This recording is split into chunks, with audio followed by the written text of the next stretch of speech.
Hi everyone, I'm Daniel with LIA here at ILSC 2019, and with me is David Sliney. For many here, he doesn't need any introduction, but for the sake of our audience viewing around the world, please tell us a little bit more about what you do.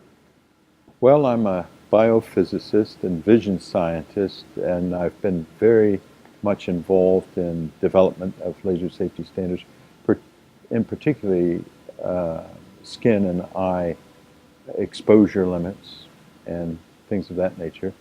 And I was very active in the development of the first ANSI standard, which was during the period of 1969 to 1972. So you can tell that I'm not a very young person.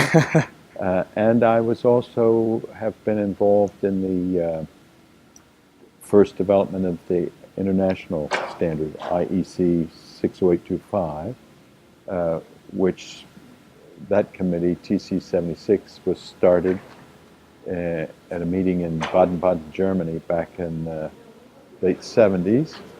And I've been the chair of the working group that sets the emission limits and things like that.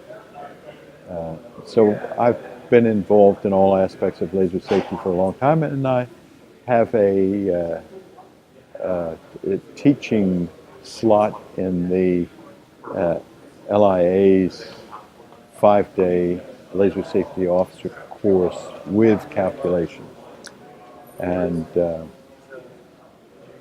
so I try to remain quite interested in the subject, and I also probably am noted, at least for the older folks, for having been senior author on a book called Safety with Lasers and Other Optical Sources. It's about a 1,000-page handbook that was published in 1980.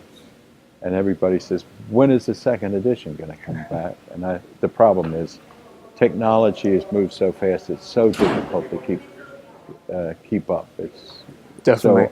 So it may never come out. I'm sorry, but I try to publish a paper here and there with new items.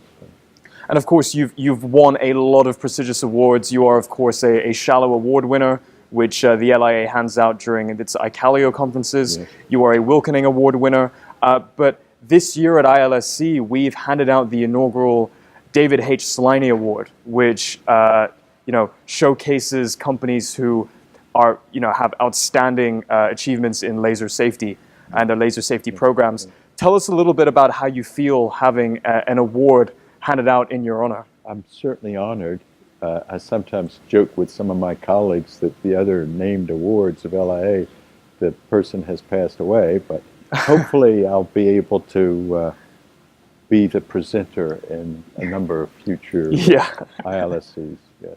It was definitely great having you up on stage. Yeah, and you've been to multiple ILSCs. I don't think I've missed one, no. So please tell us how you've seen the growth of this conference come about over the last few years. It's really very nice and very encouraging. There were several international laser safety conferences going back as early, I think, as 1968 or 69. And the first ones were organized by Professor Goldman, well known in laser dermatology, and Jim Rockwell, the physicist at the Cincinnati Children's Hospital, which was a pioneering medical research center back in the 60s.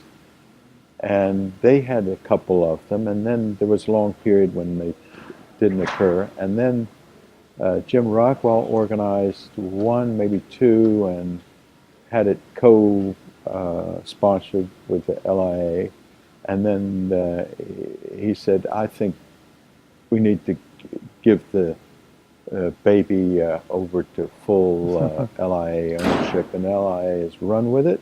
And I think, to our pride, it generally didn't lose any money. I'm told that some other conferences, the first few years you have them, an organization pretty well has to expect that they're going to lose money. But I'm pretty sure of my fact that it never really lost Which is a great achievement, and Yeah, there's been a lot of achievements since. Right, right. Could you tell us a little bit about the role that LIA plays in laser safety? Well, it's very important.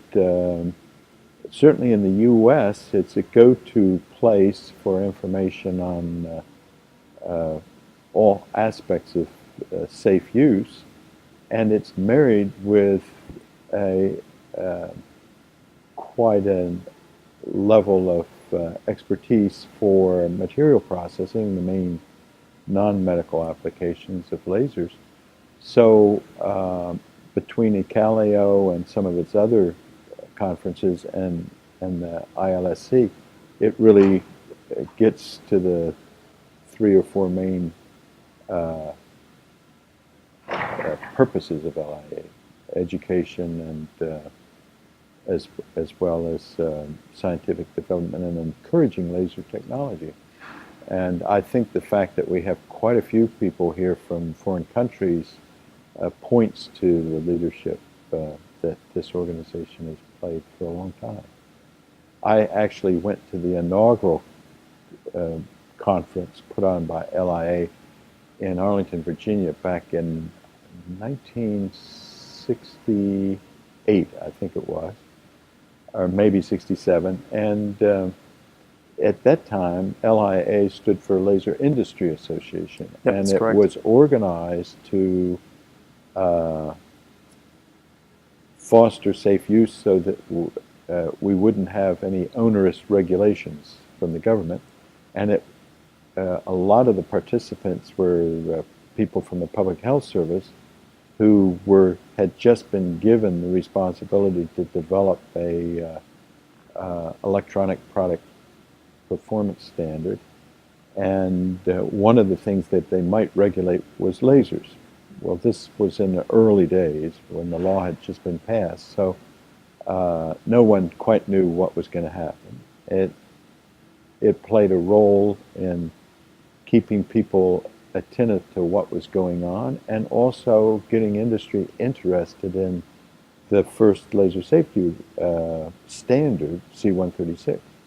And of course, although the other organizations like the Telephone Group, Industry Association, served as a secretariat in the early years, LIA took it on, I don't know, 30 years ago or something like that, and has kept the Z136 process working well. Consensus standards are very important to have input from industry, from laser users, and medical people and technical experts all together, you see. Dr. Sliney, thank you so much for your insight and for your time, and congratulations again for everything you've achieved and for your new award. Yeah, thank you. Enjoy the rest of your conference. Cheers.